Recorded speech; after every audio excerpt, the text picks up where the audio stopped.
ایک دفعہ کا ذکر ہے، بادلوں سے اونچی ایک حسین و جادوئی دنیا تھی جسے پرستان کہا جاتا تھا۔ اس دنیا میں روشنی سانس لیتی تھی، ہوا میں خوشبوئیں بسی رہتی تھیں اور پریوں کے پروں سے جگنو جیسی چمک بکھرتی تھی۔ اس پرستان پر حکمرانی کرتی تھی حسن و وقار اور دانائی کی مالک رانی پری گل۔ ان کے پاس بے شمار قیمتی زیورات تھے، ہیرے، موتی، زمرد، یاقوت، مگر اب وہ سب انہیں ایک جیسے لگنے لگے تھے۔ رانی کا دل چاہتا تھا کوئی ایسا زیور پہنا جائے جو صرف آنکھوں کو ہی نہیں بلکہ دل کو بھی روشن کر دے۔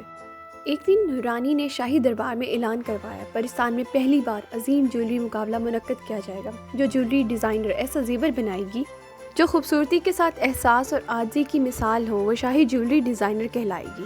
زرناب۔ پرستان کے ایک سادہ سے گھر میں زرناب نامی ایک جیولری فیشن ڈیزائنر پری رہتی تھی۔ وہ نہایت حلیم، نرم دل اور سب کا خیال رکھنے والی تھی۔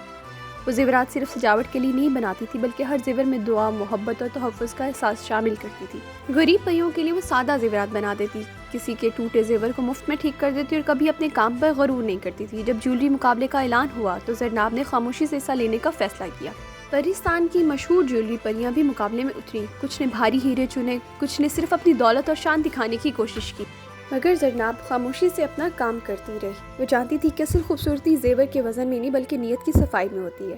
زرناب نے سوچا کہ اگر اسے واقعی کچھ منفرد بنانا ہے تو نئے خیال ضروری ہے۔ وہ جادوئی جنگل کے ایک پورٹل سے گزر کر انسانی دنیا میں پہنچی۔ وہاں اس کی پرانی دوست نیلوفر رہتی تھی جو ایک ماہر جیولری ڈیزائنر تھی۔ نیلوفر نے انسانی دنیا کے جدید زیورات، نفیس کاریگری اور سادہ مگر دلکش ڈیزائن زرناب کو دکھائے۔ زرناب نے کہا، مجھے ایسا زیور بنانا ہے جو دلوں کو جوڑ دے۔ نیلوفر مسکرا دی، پھر ہمیں دل سے کام کرنا ہوگا۔ چاندنی رات میں دونوں پرستان واپس آئیں۔ مقابلے میں صرف 5 دن باقی تھے۔ دونوں نے دن رات محنت کی۔ زرناب نے زیورات میں جادوئی اور نرمی شامل کی، نیلوفر نے انسانی دنیا کی نفیس کٹنگ اور جدید انداز شامل کیا۔ انہوں نے ہار، بالیاں، کنگن، تاج اور پروں کے ساتھ ہم آہنگ زیورات تیار کیے۔ ہر زیور میں ایک الگ احساس چھپا تھا۔ آخرکار مقابلے کا دن آ گیا۔ شاہی محل روشنیوں سے جگمگا اٹھا۔ ایک ایک کر کے جیولری ڈیزائنر نے اپنے زیورات پیش کیے۔ کچھ زیورات بہت قیمتی تھے مگر ٹھنڈے، کچھ چمکدار تھے مگر بے روح۔ جب زرناب کے زیورات پیش کیے گئے تو پورا دربار خاموش ہو گیا۔ زیورات ہلکے تھے، آنکھوں کو سکون دیتے تھے اور پہننے والی پری کے چہرے پر مسکراہٹ لے آتے تھے۔ رانی گل نے پوچھا، تمہارے زیورات باقی سب سے مختلف کیوں ہیں؟ زرناب نے ادب سے جواب دیا، ملکہ عالیہ، میں نے یہ زیورات اس لیے بنائے کہ جو انہیں پہنے خود کو محفوظ، خوش اور قیمتی محسوس کرے۔ رانی پری گل کی آنکھوں میں خوشی آ گئی۔ انہوں نے اعلان کیا، آج کا جیولری مقابلہ زرناب جیت چکی ہے کیونکہ اس سے زیورات کو دولت نہیں بلکہ احساس بنا دیا۔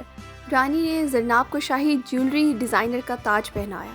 رانی پری گل نے نیلوفر کو قیمتی ہیرے، جواہرات اور زیورات عطا کیا اور عزت و احترام کے ساتھ انسانی دنیا میں واپس رخصت کیا۔ اس دن کے بعد پرستان بدل گیا۔ اب زیورات صرف چمک نہیں تھے بلکہ عاجزی، محبت اور خیال کا نشان بن گئے، اور یہ سب زرناب کی وجہ سے تھا۔